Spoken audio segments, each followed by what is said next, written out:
Channel I সংবাদ।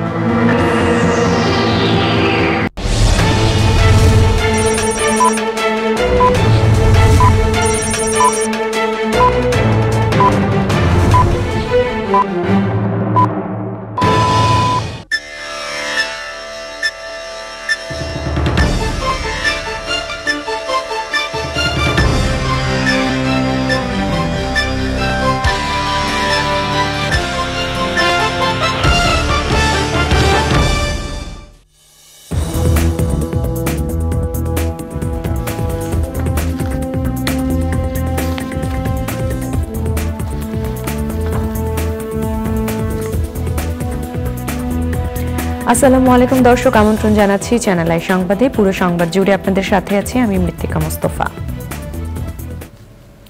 বিস্তারিত সংবাদের শুরুতেই জানিয়ে দিচ্ছি ফ্রেশ প্রিমিয়ামটি সংবাদ শিরোনামগুলো। টি-20 বিশ্বকাপে নেপালকে 6 উইকেটে হারিয়েছে নেদারল্যান্ডস। বৃষ্টির কারণে পরিত্যক্ত বর্তমান চ্যাম্পিয়ন ইংল্যান্ড ও স্কটল্যান্ডের ম্যাচ।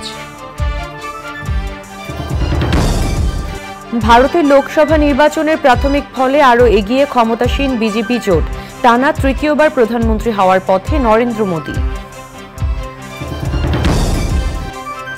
বাগান মালিকদের চা শ্রমিকদের প্রতি যত্নবান হতে বলেছেন প্রধানমন্ত্রী। রপ্তানি বৃদ্ধিতে সংশ্লিষ্টদের আন্তরিকভাবে কাজ করার আহ্বান। এবং এমপি আনার হত্যাকাণ্ডে আটক সিয়ামকে ফেরত দেবে নেপাল। মূল হোতা আখতারুজ্জামান শাহিনকে যুক্তরাষ্ট্র থেকে আনতে ডিবির প্রচেষ্টা।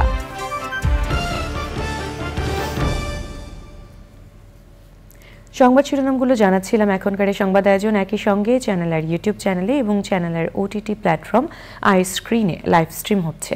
যাচ্ছি বিস্তারিত সংবাদে। নিউ কেয়ার টি-20 ওয়ার্ল্ড কাপ ক্রিকেট আপডেট।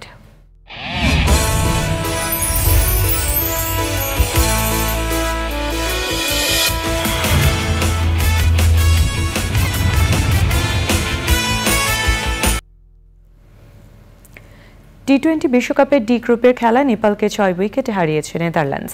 প্রথমে ব্যাট করে মাত্র 106 রানে অল আউট হয়ে যায় নেপাল। দলের অধিনায়ক রোহিত পাউডেল 37 বলে সর্বোচ্চ 35 রান সংগ্রহ করেন। ডাচদের টিম প্রিঙ্গেল আর লোগান ভেনবিক 3টি করে উইকেট তুলে নেন। জবাবে ব্যাটিংয়ে নেমে 4 উইকেট হারিয়ে 8 বল হাতে রেখেই টার্গেটে পৌঁছায় নেদারল্যান্ডস। 20 রানে 3 উইকেট তুলে নিয়ে ম্যাচ সেরা হন টিম প্রিঙ্গেল।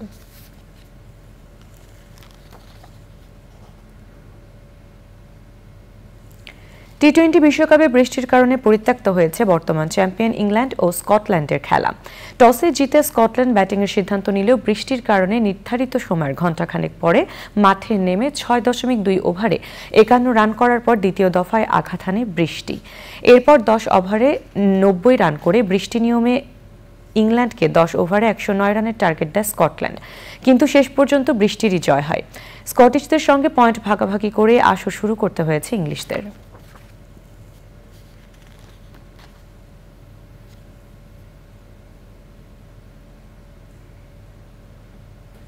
খেলার মাঠের রেকর্ড অনেকটা নদীর 2 কূলের মতো। এবার ভাঙলে যেমন ওপার গড়ে, তেমনি খেলার রেকর্ড যেমন তৈরি হয় আবার তা ভেঙেও যায়। দলীয় বা ব্যক্তিগত নানা নৈপুণ্য তৈরির করে ইতিহাস। একের পর এক মাইল ফলক, আবার সেগুলোকে পেছনে ফেলে তৈরি হয় নতুন কোনো কীর্তি। এবারে টি-20 বিশ্বকাপেও এমন কিছু রেকর্ড ভাঙার সম্ভাবনা রয়েছে। সেগুলো নিয়ে রাহুল রায়ের রিপোর্ট। 4 ছক্কা, উইকেট, জয় পরাজয়, আবেগ আর ভালোবাসার খেলা ক্রিকেট। রেকর্ড গড়া আর রেকর্ড ভাঙার খেলাও ক্রিকেট। এবারে টি-20 বিশ্বকাপেও ভাঙতে পারে বেশ কিছু রেকর্ড, হতে পারে নতুন ইতিহাস।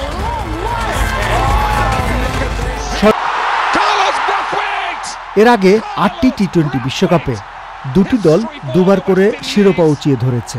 2012 আর 2016 বিশ্বকাপ জিতেছে ওয়েস্ট ইন্ডিজ, আর ইংল্যান্ড সেরা হয়েছে 2010 আর 2022 বিশ্বকাপে। 2 দলের সামনে রয়েছে ট্রেবল জয়ের হাতছানি। আয়ারল্যান্ডের বিপক্ষে ম্যাচ দিয়ে টি-20 বিশ্বকাপের অভিযান শুরু করবে ভারত। ম্যাচের আগে অনুশীলন পর্যাপ্ত সুযোগ সুবিধা না পাওয়া নিয়ে অভিযোগ করছে 2007 বিশ্ব চ্যাম্পিয়নরা। ভারতের বিপক্ষে নিজেদের সেরা ক্রিকেটটা খেলতে চায় আয়ারল্যান্ড। নিউ ইয়র্কে ম্যাচ শুরু হবে বাংলাদেশ সময় রাত 8:30টায়।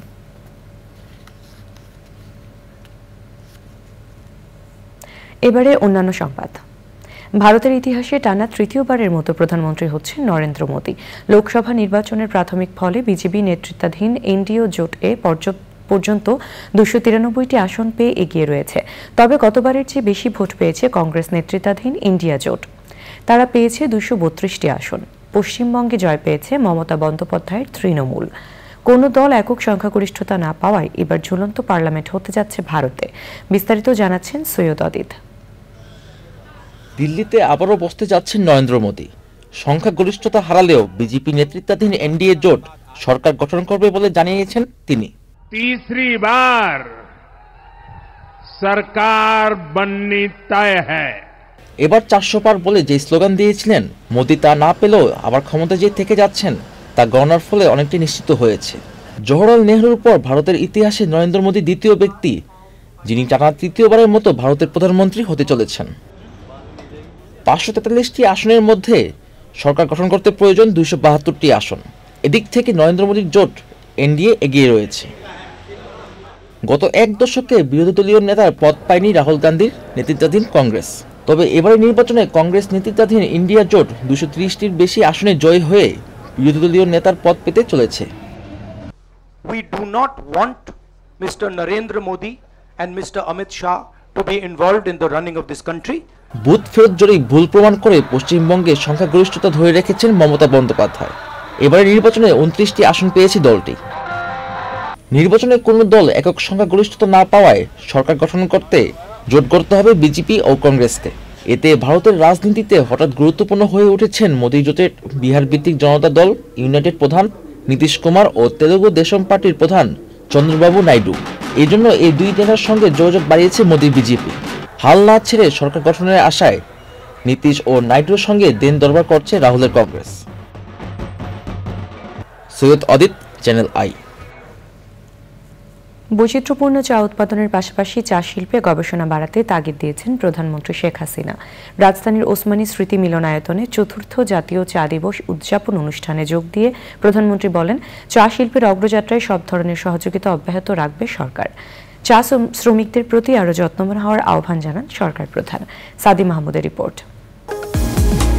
বাংলাদেশ সহ সারা বিশ্বে জনপ্রিয় এক পানীয় চা। আধুনিক বিশ্বের অধিকাংশ দেশে কর্মচঞ্চল মানুষের দিনের শুরুটা হয় এক কাপ চায়ে। স্মার্ট বাংলাদেশের সংকল্প রফতানিমুখী চা শিল্প প্রতিপাদ্যে দেশে এবার চতুর্থবারের মতো পালিত হচ্ছে জাতীয় চা দিবস। দিবসটি উপলক্ষে চা শিল্পে বিশেষ অবদানের স্বীকৃতি স্বরূপ 8 ক্যাটাগরিতে বিভিন্ন চা কোম্পানি ও ব্যক্তিকে জাতীয় চা পুরস্কার 2024 তুলে দেন প্রধানমন্ত্রী শেখ হাসিনা। আওয়ামী লীগের উদ্যোগেই দেশে চা বাগানের সংখ্যা বেড়েছে উল্লেখ করে প্রধানমন্ত্রী শেখ হাসিনা বলেন, চা শ্রমিকদের উন্নয়নে সবকিছুই করছে সরকার। এই যে জাতির পিতা বঙ্গবন্ধু শেখ মুজিব তাদের জন্য যা করে গেছেন তারা কিন্তু কোনোদিন তা ভোলেনি। সবসময় সেই কথাটা তারা বংশ পরম্পরায় স্মরণ রাখে। এটাই হচ্ছে সব থেকে বড় কথা। কারণ আমি এই শ্রীমঙ্গলে গিয়েছি, সেখানে আমি কয়েকদিন থেকেছি ও তাদের সঙ্গে মিশেছি। কাজেই সবসময় আমাদের সাথে মনে হয় যেন একটা আত্মার সম্পর্ক আমাদের শ্রমিকদের সাথে আছে। এই যে আমার হাতের মালাটা দেখেন, এটা কিন্তু চা শ্রমিকরা আমাকে উপহার দিয়েছে। সকল ভূমিহীন গৃহহীন তাদেরকে ঘর করে দিচ্ছি। ইনশাল্লাহ এই চা শ্রমিকরাও এরকম ভাসমান থাকবে না, সেটা আমি বলে যাচ্ছি। এর জন্য যা করার করব। চা শ্রমিকদের প্রতি যত্নবান হওয়ার পাশাপাশি বিভিন্ন ধরনের চা উৎপাদনের তাগিদ দেন প্রধানমন্ত্রী। এখন কিন্তু মানুষের রুচিও বদলে গেছে। আপনারা জানেন, এখন চা শুধু চায়ের পাতার চা না, এখন বিভিন্ন ধরনের চা পাওয়া যায়। বিভিন্ন ধরনের যেন ফ্লেভার থাকে সেই ধরনের চায়ের কিন্তু চাহিদা অনেক বেশি। হার্বাল টি সেটাও কিন্তু এসে গেছে, মশলা টি সেটাও চলে বাজারে। তো এই চা উৎপাদনের সাথে সাথে এই দিকটাও যদি নজর দেওয়া যায়, শ্রমিকদের প্রতি যদি আপনারা যত্নবান হন, আপনারা কিন্তু বেশি করে কাজ করাতে পারবেন। শুধুমাত্র তাদেরকে ওই আপনার অধীনস্থ বলে বিবেচনা করলে হবে না। মনে রাখতে হবে তাদের শ্রম ঘাম দিয়েই আপনার উৎপাদন বৃদ্ধি করা উপার্জনের পথ করে দিচ্ছে। কাজে সেই শ্রমিকদের প্রতি আপনাদের আরও যত্নবান হতে হবে। প্রধানমন্ত্রীর হাতে গোল্ডেন বেঙ্গল টি উপহার হিসেবে তুলে দেওয়া হয়। পরে দেশের চা প্রতিষ্ঠানগুলোর অংশগ্রহণে দিনব্যাপী চা মেলা ঘুরে দেখেন সরকার প্রধান। Sadi Mahmud, Channel i, Dhaka.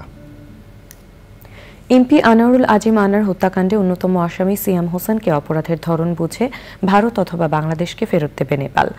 এমন তথ্য জানিয়ে নেপাল থেকে ফিরে গোয়েন্দা প্রধান জানান, নেপালে আটক সিয়াম সম্পর্কে বিভিন্ন তথ্য ও ভিডিও ফুটেজ পাওয়া গেছে। হত্যার ঘটনায় মূল হোতা আখতারুজ্জামান শাহিনকে যুক্তরাষ্ট্র থেকে ফিরিয়ে আনতে চেষ্টা চলছে। শাকির আদনানের রিপোর্ট। ভারতে ঝিনাইদহ ৪ আসনের এমপি আনোয়ারুল আজিম আনারকে হত্যার পর তার মরদেহ গুম করার ক্ষেত্রে সিয়াম হোসেনের গুরুত্বপূর্ণ ভূমিকা ছিল। তাকে গ্রেপ্তারে ভারত ও বাংলাদেশের গোয়েন্দারা তৎপর হয়ে ওঠে। গত বৃহস্পতিবার নেপালে পালিয়ে থাকা সিয়ামকে গ্রেপ্তার করার কথা জানায় দেশটির পুলিশ। এমন তথ্যে শনিবার সকালে বাংলাদেশের গোয়েন্দাদের একটি দল নেপালে যায়। মঙ্গলবার বিকেলে ঢাকায় ফিরে দলের নেতৃত্ব দেয়া ডিবি প্রধান জানান, নেপালের পুলিশের সঙ্গে সিয়ামকে ফেরত দেওয়া প্রসঙ্গে আলোচনা হয়েছে। ইন্ডিয়া আমাদের বন্ধুপ্রতিম রাষ্ট্র, আমরা যে এক এবং অভিন্ন লক্ষ্য নিয়ে আমরা দুই দেশের তদন্তকারী কর্মকর্তারা কাজ করছি। যেহেতু তাদের সাথে ইন্ডিয়ার সাথে একটা তাদের এক্সট্রাডিশন ট্রিটি রয়েছে, যদি তারা সেই হিসাবে যদি তারা তাদেরকেও দিয়ে দেয় অথবা আমাদেরকেও দিয়ে দেয়, সেক্ষেত্রে বাংলাদেশ এবং ইন্ডিয়ার তদন্ত করার ক্ষেত্রে কোনো সমস্যা হবে না।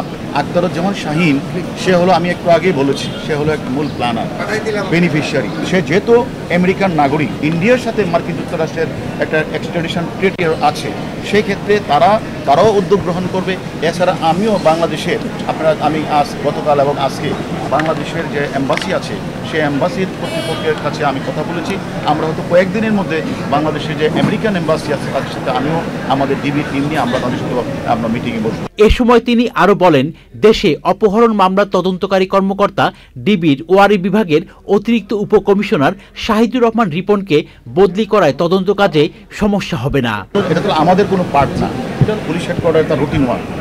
এমপি আনার হত্যাকাণ্ডে আসামি শিলিস্তা রহমানের পর আদালতে স্বীকারোক্তিমূলক জবানবন্দি দিয়েছেন আরেক আসামি তানভীর ভুইয়া। Shakir Adnan, Channel i, Dhaka. এবারে প্রাক বাজেট 2024-2025।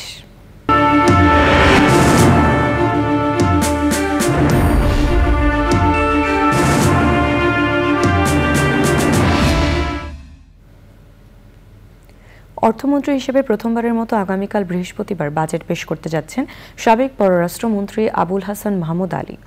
চরম টানাপোড়েনের বছরে ব্যয় সংকোচন করতে গিয়ে এই সরকারের টানা 10 বছর অর্থমন্ত্রীর দায়িত্ব পালনকারী আবুল আল আব্দুল মুহিতের মতো বাজেট বড় করার সুযোগ ছিল না তার। এমনকি করোনাকাল এবং যুদ্ধের দুঃসময়ের বছরগুলোতেও হিসাববিদ অর্থমন্ত্রী আহম মুস্তফা কামালের যেটুকু স্বাচ্ছন্দ্য ছিল তাও হারিয়েছে বাংলাদেশ ভুল নীতি সিদ্ধান্তের ফলে। অর্থনীতিবিদরা অবশ্য বলছেন, বেলা শেষে সামষ্টিক অর্থনীতি বাঁচাতে সরকার এবং বাংলাদেশ ব্যাংক যেসব নীতি গ্রহণ করেছেন তার সঠিক বাস্তবায়ন করাটাই মূল চ্যালেঞ্জ। রিজভিনা হাজার রিপোর্ট। 2024-25 অর্থবছরের বাজেটের সম্ভাব্য আকার ঠিক হয়েছে 7,97,700 কোটি টাকা। এই ব্যয় করতে গিয়ে সরকার আয়ের লক্ষ্য চূড়ান্ত করেছে 5,40,000 কোটি টাকা। ঘাটতি ধরা হতে পারে 2,57,000 কোটি টাকা। ঘাটতি মেটাতে অভ্যন্তরীণ উৎস থেকে ঋণ করা হবে 1,57,000 কোটি টাকা, আর বিদেশি ঋণ পাওয়ার আশা 1 লাখ কোটি টাকা। আয় করা সম্ভব হবে না নিশ্চিত জানার পরও কেবল অঙ্ক মেলাতে জাতীয় রাজস্ব বোর্ডের কাঁধে চাপানো হচ্ছে 4,80,000 কোটি টাকা আহরণের লক্ষ্যমাত্রা। আমরা কিন্তু একটা গভীর খাদের দিকে চলে গেছিলাম, অলরেডি আছি, এখনো তার প্রান্তে আছি। ইনফ্লেশন কি কমেছে? কমেনি। আমার রিজার্ভ কি বেড়েছে? রাজস্ব কি বেড়েছে? বাড়ে নাই। আমার সবগুলো খাতে ইন্ডিকেটরই আমার গ্রোথ কি বেড়েছে? বাড়ে নাই, কমেছে। তাহলে আমি কি অ্যাচিভ করলাম? That's a complete failure. তবে আমি আশা করি যদি এটাকে করা হয়, পলিসি রেটটা বাড়িয়ে দেওয়া হয়, এই ব্যাংকের লিকুইডিটি সাপোর্টটা কমিয়ে দেওয়া হয় বা বন্ধ করে দেওয়া হয়, মনিটাইজেশন অফ গভর্নমেন্ট বরোয়িংটাকে মনিটাইজ না করা হয়, তাহলে এই পলিসি ওয়ার্ক করবে, ম্যাক্রো স্টেবিলাইজেশন হবে। কিন্তু সময় লাগবে 6 থেকে 9 মাস। শ্যাম রাখি না কুল রাখি অবস্থা থেকে উত্তরণে নির্মোহ নেতৃত্ব এবং বিচক্ষণ সিদ্ধান্ত নেওয়ার পরামর্শ সরকারকে। খুব বড় ধরনের ধাক্কা দিতে হবে। আপনি একদিকে টাকার মূল্যমান পতন ঘটাবেন, সুদের হার বাড়াবেন এবং পুরো প্রবৃদ্ধিকে আপনি নিচু স্তরে নিয়ে এসে অর্থনীতিকে আপনি ঠান্ডা করবেন। হয় এটা করবেন, নহলে আপনার অন্য কোনো জায়গাতে যেই সমস্ত জায়গাতে নীতি সংস্কারের ক্ষেত্রে আপনার ফাঁক রয়ে গেছে সেগুলি আরো ঘনিষ্ঠভাবে কঠিনভাবে মনোযোগ দিয়ে সেগুলিকে শুধরানো দরকার। আমদানিতে নিষেধাজ্ঞার ফলে বাংলাদেশ ব্যাংকের চলতি হিসাব ঠিক করা গেছে, কিন্তু কর্মসংস্থানে দীর্ঘমেয়াদী প্রভাব বাড়তে শুরু করেছে।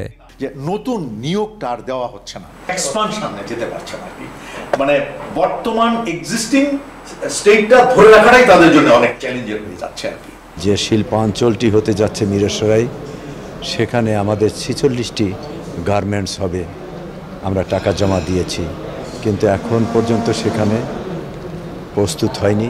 বাংলাদেশ ব্যাংক যে সার্কুলারটা দিয়েছে যে শিল্পাঞ্চল বা অর্থনৈতিক অঞ্চল ছাড়া বিনিয়োগ করা যাবে না, এটা আমি মনে করি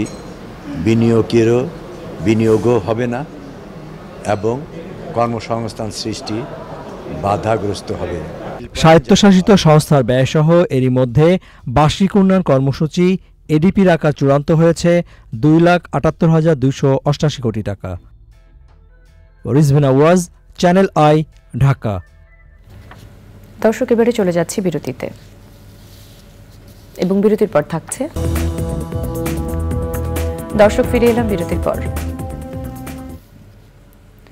মুন্সিগঞ্জের ধলেশ্বরী নদীতে মঙ্গলবার রাতে একটি যাত্রীবাহী লঞ্চের ধাক্কায় মাটি বোঝাই বাল্কহেড ডুবির ঘটনা ঘটেছে। এই সময় বাল্কহেডে থাকা 5 জন স্টাফকে উদ্ধার করে নিরাপদে তীরে নিয়ে আসা হয়েছে। রাতে 8:30টার দিকে মুন্সিগঞ্জ শহরের লঞ্চ ঘাটের কাছে ধলেশ্বরী নদীতে এই দুর্ঘটনা ঘটে। বাল্কহেডকে ধাক্কা দিয়ে পটুয়াখালীর উদ্দেশ্যে যাত্রা করা ওই যাত্রীবাহী লঞ্চের সামনের অংশের তলা ফেটে যায়। তাৎক্ষণিকভাবে লঞ্চটি তীরে নোঙর করায় অল্পের জন্য প্রাণে বেঁচে যান 3.5 শতাধিক যাত্রী। পরে গভীর রাতে ঢাকা সদরঘাট থেকে আরেকটি লঞ্চ ঘটনাস্থলে পৌঁছে দুর্ঘটনা কবলিত লঞ্চের যাত্রীদের নিয়ে পটুয়াখালীর উদ্দেশ্যে রওনা হয়। এবারে কৃষি সংবাদ।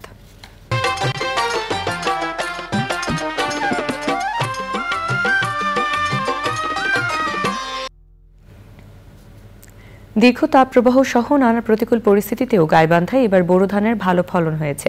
চলছে ধান কাটা ও মাড়াইয়ের কাজ। তবে উৎপাদন খরচের চেয়ে বাজার দর কম হয় লাভবান হতে পারছে না কৃষক।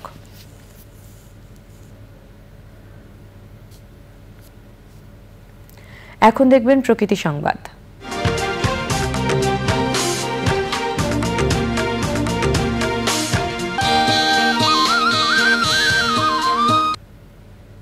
ঘূর্ণিঝড় রিমালের তাণ্ডবে বিপর্যস্ত মুন্সিগঞ্জের গজারিয়ার মেঘনাপাড়ের বেশ কয়েকটি এলাকা। ভাঙনে ভেসে গেছে বহু বসতবাড়ি, গাছপালা। ভাঙন আতঙ্কে আরও শতাধিক বসতবাড়ি, মসজিদ সহ বিভিন্ন স্থাপনা।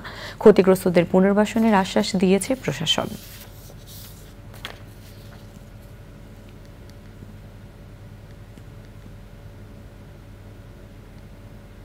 এবারে খেলার খবর।